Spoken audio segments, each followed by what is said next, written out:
m'appelle Gaëlle Alphonse, je suis éducatrice spécialisée et ce depuis 1996. J'ai d'abord travaillé dans une structure auprès des enfants de 7 à 20 ans sur une structure d'IME auprès d'enfants polyhandicapés.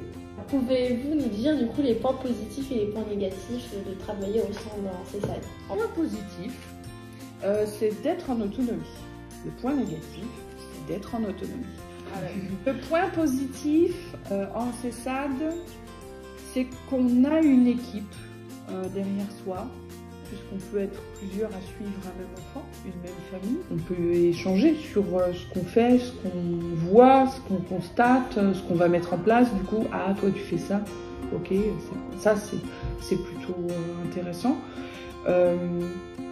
L'inconvénient du CESAD, c'est que ça a été un petit peu une difficulté pour moi, c'est vrai, au début, quand je suis passée de l'IME au CESAD, parce qu'on voit les enfants en séance d'1 heure à peu près, ça dépend des enfants bien évidemment, on adapte, ça peut aller de 3/4 d'heure à 1 heure, voire plus.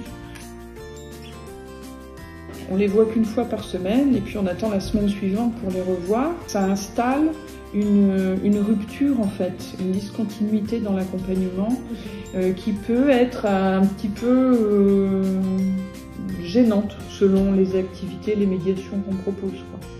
Alors, comment vous avez, vos études, comment vous êtes arrivée en éducatrice du coup spécialisée? Même si ça remonte quel parcours. Voilà, oui, le parcours. Je pense que bien quand même. Quel parcours que vous avez eu, oui.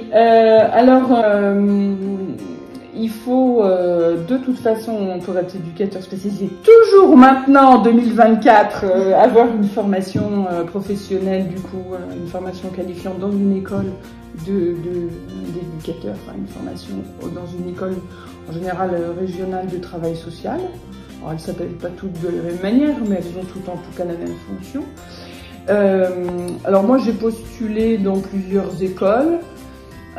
Voilà, la première année, j'ai pas réussi les concours, c'est un concours. La première année, j'avais loupé les concours, donc j'ai fait une fac en attendant. La deuxième année, j'ai réussi le concours à Orléans, donc je suis rentrée à l'école, c'est le RTS, l'école régionale du travail social d'Orléans.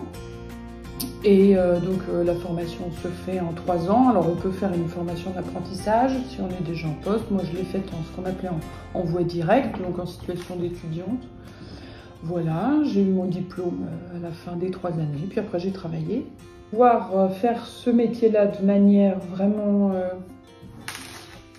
comment dire, de manière vraiment incarnée, je dirais, et puis respectueuse et bienveillante. Il faut vraiment savoir dans quoi on s'engage. C'est un engagement, c'est un engagement social, c'est un vrai engagement politique que ce métier, et puis un engagement de soi aussi. Est-ce que vous avez rencontré déjà des difficultés dans votre métier au sein du CESAD? Vous avez réussi à surmonter ou pas d'ailleurs?